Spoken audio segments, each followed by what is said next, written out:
Good blessed Saturday morning, April the 6th, 2024. It's about 7:44 a.m. I greet all human beings all around the world. All around the world. All around the world. All around the world. All around the world, with the peace and blessings of God. It doesn't matter what your political, philosophical, personal, nor your religious beliefs may be. Doesn't matter whether you're the richest to the poorest person on the face of this earth. It doesn't even matter whether you're the proclaimed toughest to the proclaimed weakest person on the face of this earth. Doesn't matter if you're my family, friends, nor my proclaimed enemies. Doesn't matter whether you like me or anything that I say or do. That's your prerogative. You have rights to the United States Constitution, such as the First Amendment, the freedom of speech, freedom of press, freedom to gather, freedom to protest, freedom to associate, etc., etc., etc. You even have a Fifth Amendment right to remain silent. But I come today with a universal message. If the shoe fit, wear it. If it don't let it bother you. If you don't like what you hear me put up, you can dispute it in your comments in any way you feel is appropriate for you. But if you show me something that I'm wrong about, then I believe in making corrections. What I want to talk about today is so many things happening in this world. People is looking for help in the churches. People is looking for help in the masjids.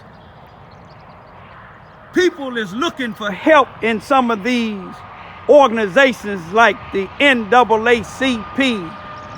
Once upon a time, and I said once upon a time, that's from my analysis, from my personal observation and my personal opinion, which is factual. The NAACP once upon a time stood for the National Association for the Advancement of Colored People. Can't nobody on the face of this earth show me facts to say that the NAACP is a National Association for the Advancement of Colored People here in 2024, especially here, April the 6th, 2024. I can show you that it's not. But anyway, let me first speak about, I was in Islam for 20 years. Look at the little sparrows. They won't even listen. They won't still listen to the message. This highway, let me tell you, that's I-57, Interstate 57. Them two trucks is headed northbound.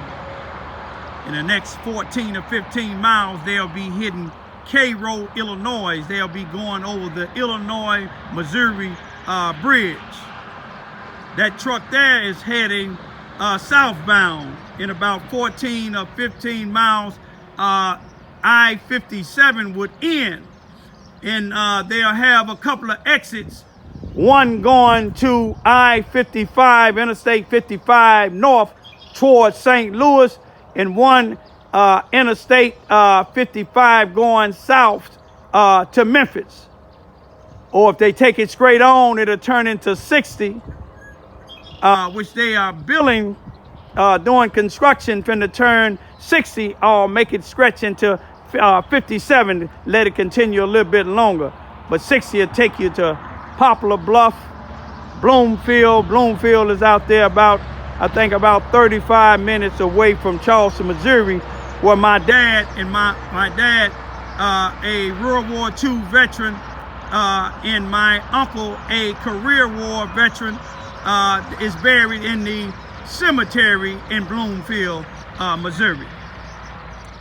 But what I want to talk about, when I was in Islam for about 20 years, a lot of people, especially blacks, when they looked at Islam, they looked at Elijah Muhammad, they looked at Farrakhan, they looked at Malcolm X. But it was a brother that a lot of people don't talk about, but I know some of my Muslim brothers worldwide know, not just nationwide, worldwide know. It's a brother by the name of Walid Din Muhammad. May he rest in peace. He was the son of Elijah Muhammad that was the leader of the Nation of Islam. Walid Din Muhammad separated himself from his dad, Walid Din Muhammad, because he didn't believe in the teachings. Malcolm X separated himself from Elijah Muhammad because he no longer believed in the teachings. And people get angry because people grow and see what they being taught. They don't see it to being true. If you still see it to being true, if you being taught a certain thing, that's your prerogative. You had that right. But when I was in Islam, Walid Din Muhammad, I went up under his teachings because he was teaching from the Quran and the hadiths of Prophet Muhammad. You see, when you teaching a religion or whatever you want to call it, where there's a supreme being over you, then your book would teach you what's right and wrong. You see, the Quran has zero tolerance of racism, zero tolerance of hatred. You see what I'm saying? If you're a Muslim, Muslims nationwide gonna do the same thing.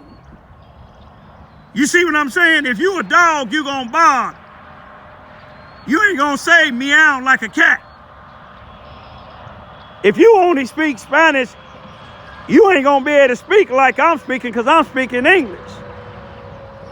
But even though I don't no longer consider myself in the religion, but I still consider myself a Muslim. A Muslim is one who submits himself to God. But like I was saying, Elijah Muhammad, son Walid Din Muhammad, he seen something different in the teachings of the Nation of Islam, in Islam itself. Some people didn't like it. They didn't like when Malcolm X decided to leave the Nation of Islam. But anyway, when you look at the Holy Quran would tell you what's right and wrong. The Holy Quran don't teach you blacks is more superior than whites or whites more superior than blacks, and etc. I'm gonna leave that alone for right now. All of my Muslim brothers that's around the world now, Muslims around the world, I'm talking about Muslims that's following the Holy Quran around the world, they're celebrating Ramadan, they fasting. I'm gonna say Ramadan Mubarak. And their response will be Ramadan Kareem. Blessed Ramadan. But let's go now to the Church of God in Christ.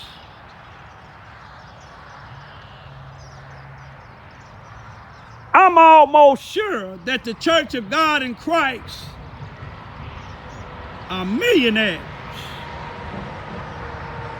I've been to a bookstore in Memphis, Tennessee,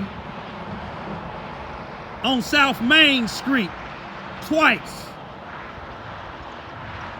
I went with two pastors here from Charleston, Missouri.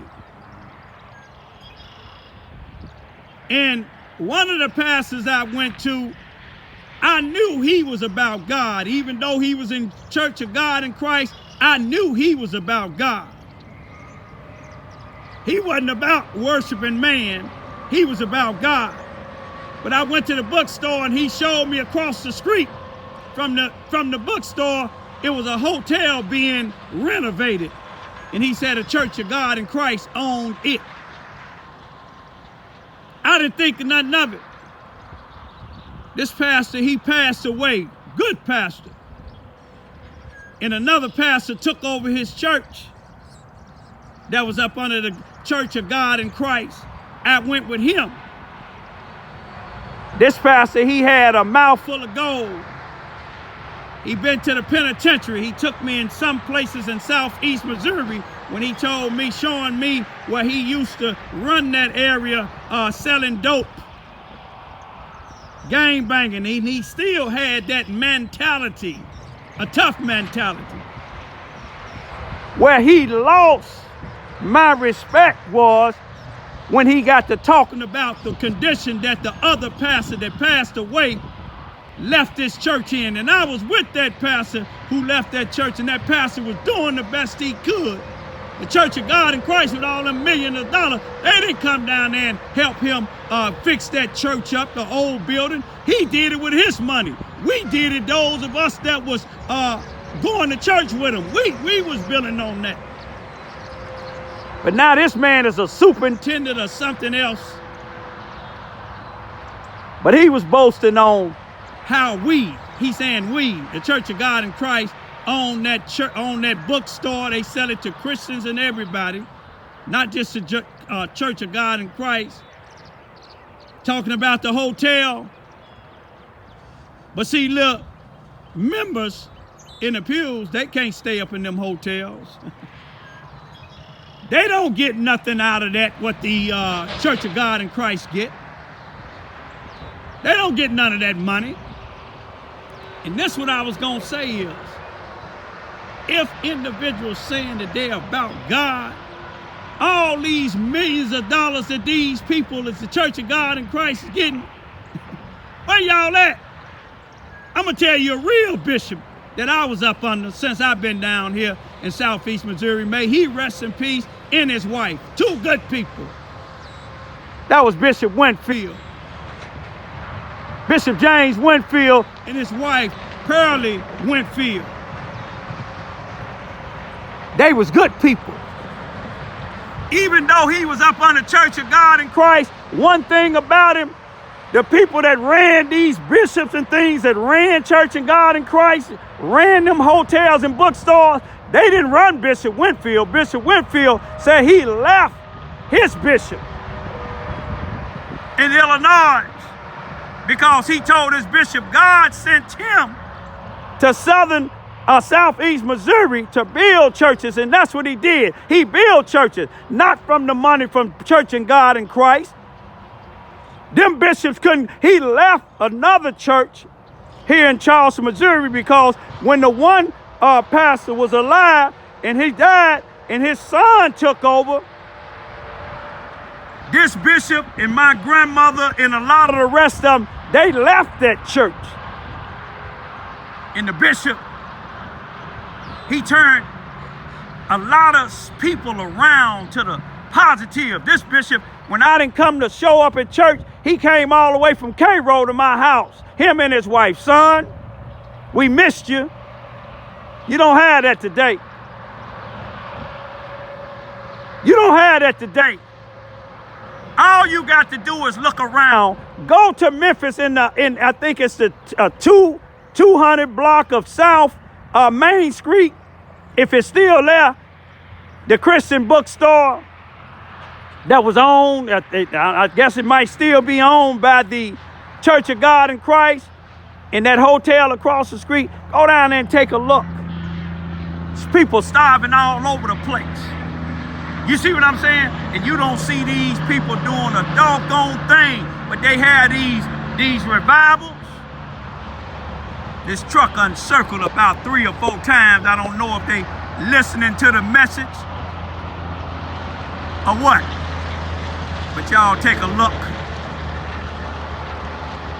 Maybe they going fishing. Hope they is. Hopefully they ain't taking a rifle out to take me out the game. But if they do, y'all take a good look. Chevy pickup. Probably a 99, 2000. But let me continue. If it ain't, peace be with you. But anyway,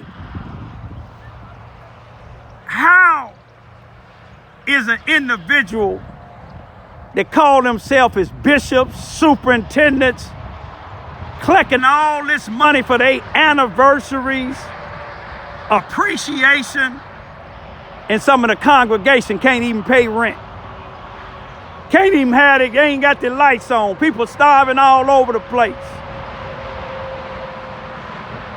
Let me tell you why, because I sat in a lot of them when my grandmother was alive. May she rest in peace. She was a state mother.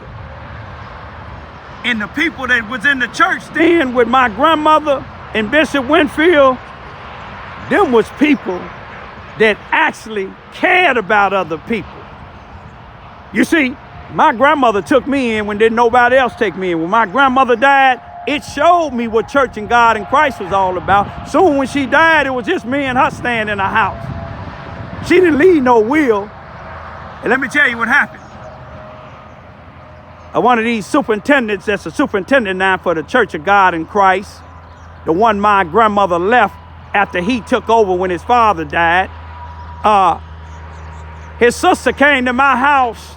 My grandmother's body was still at the church, and asked me. I thought she was going to ask me if I'm all right, because I was the only one staying there. I wasn't from Missouri. I was from Chicago.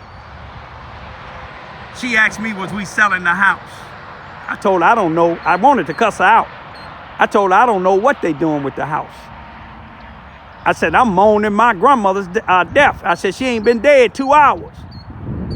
Her body's still at the hospital. And you asking me if they selling the house. That's what her and her brother and her family do. The people at their church, they wait till somebody die and try to get their property. That's what a lot of these preachers do. But let me tell you this here.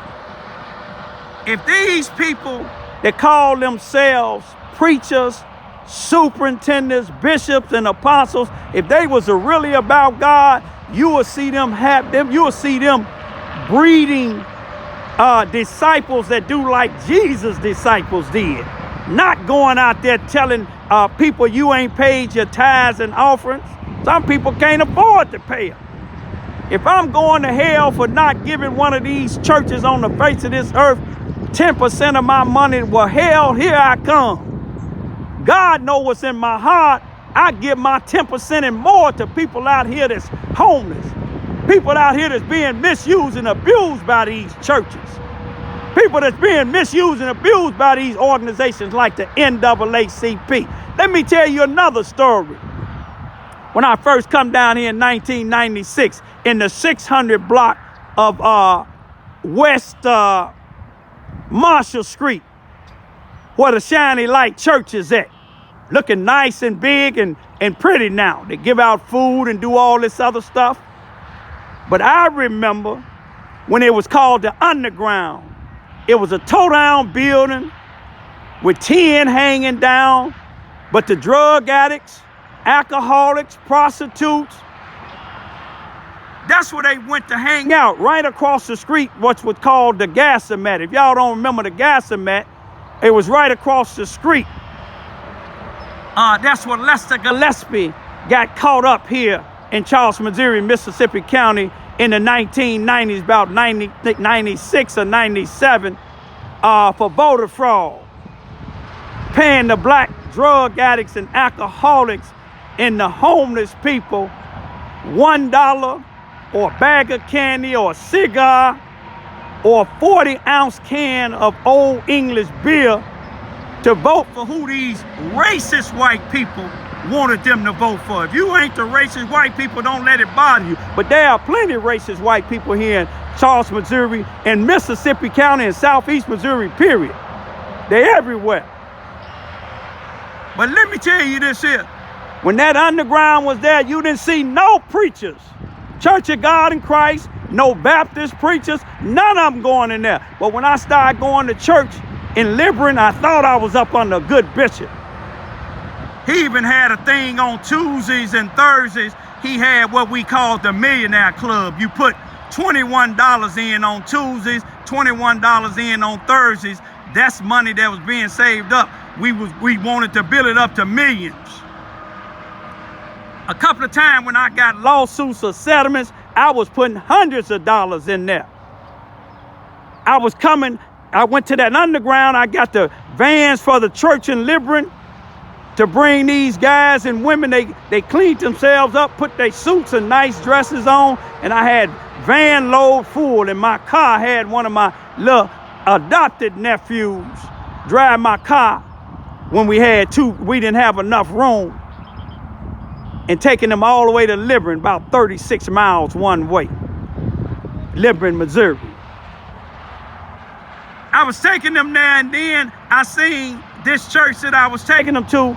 They wasn't worried about their souls. The bishop wasn't worried about their souls. I had to ask him to pray for them before the service was over with. All they was worried about was collection. Everybody in there besides me was preachers, bishops, and things like that. Everybody having sex with each other's wives. Not everybody, if the shoe fit, wear it. One of them that was there, after the church fell apart, we don't know where that money went. We was putting it there on Tuesdays and Thursdays. The church was sold to another member. Then one of the preachers in there, him and his daughter, they had stores and restaurants selling purses and selling phones and phone cards, even for people food stamps. But guess what? They worked in Inspector for Lester Gillespie here in Charles, Missouri. A criminal I told y'all about. Look him up. Stellar Consultants. Look him up. Fresh Start. Self-Improvement Center. Look him up. This preacher and his daughter, she had a good job working for the government. Lost that, and her and her daddy went to the penitentiary for fraud. But guess what? They church gave them a celebration before they left, and when they got back, they back preaching again. That's what they do down here. That's why people don't go to churches no more. But let me tell you the last one. You watch your children in these churches. Because I went to the church with some friends of mine and neighbors. And here it is, a preacher. My 17-year-old daughter went. I told y'all about it. And the preacher told her he had something to give her at the end of the service. We was going to eat. So we went in the back, he gave her $20. Then he asked her, did she have a cash app? He sent her $15. These on separate occasions. Now, he used to call me all the time. But once he got a cash app, he called her twice. The second time, I told my one neighbor to tell him, don't do that no more, because I think that's inappropriate.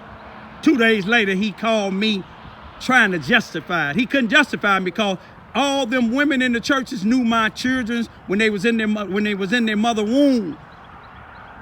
All them women in the church and his wife, you would think they'll be calling my 17-year-old daughter. But this ain't the first one that the preacher was calling. You see, some of them in the church, they so humble And they think it's the spirit, but it's a spirit of weakness, a spirit of denial, saying he didn't mean no harm. If he didn't mean no harm, then why didn't he let his wife call? And then he said the spirit told him that my daughter needed it. My daughter didn't need it. My daughter been working since she's 15. She'll be 18 in 3 months. So she didn't need it. I know 2 females in there. That was one of them forced to do some prostitution. Got her kids taken because of people like Lester Gillespie and his wife and his daughter. But she was in there a few times, and I asked her just recently. I said, did your pastor talk to you? She said, yeah. I said, did you tell him your situation? She said, I didn't tell him everything, but I told him I was trying to get my kids back. Now, why didn't he get hers? She was too old. She was in her 30s. She was too old. So he didn't contact her. I'm not knocking all churches. I'm not knocking all preachers. It's maybe 1 or 2 preachers in this town. I'm not going to join no church, but it's maybe 1 or 2 preachers in this town that really care about the people. They put back. They use the skills that God gave them to help people. But back to the underground, now it's a big, nice church. And I helped put some of that church together when they was building it up.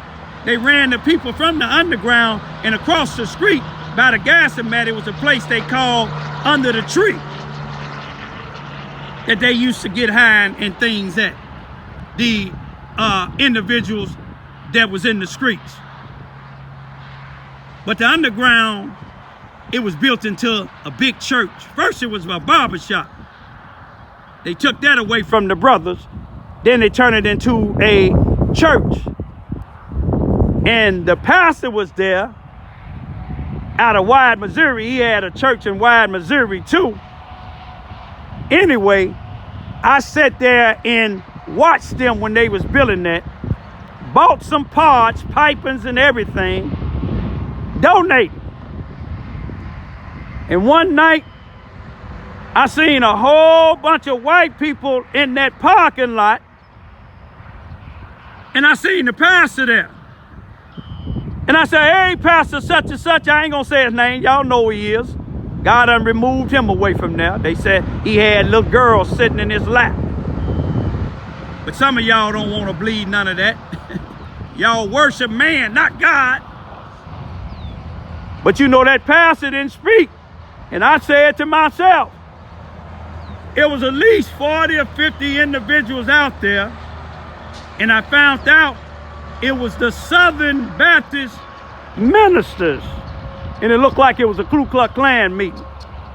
But I seen then that pastor, what he was about. But I'm going to leave y'all with this here.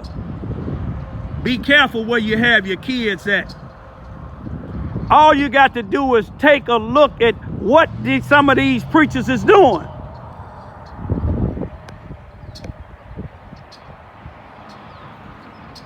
Just check them out. But anyway, y'all watch your families. Make sure your families is all right. When you join any organization, when you join any church, don't worship God. I mean, don't, forgive me, God. Don't worship man or woman. Worship God. Peace be still.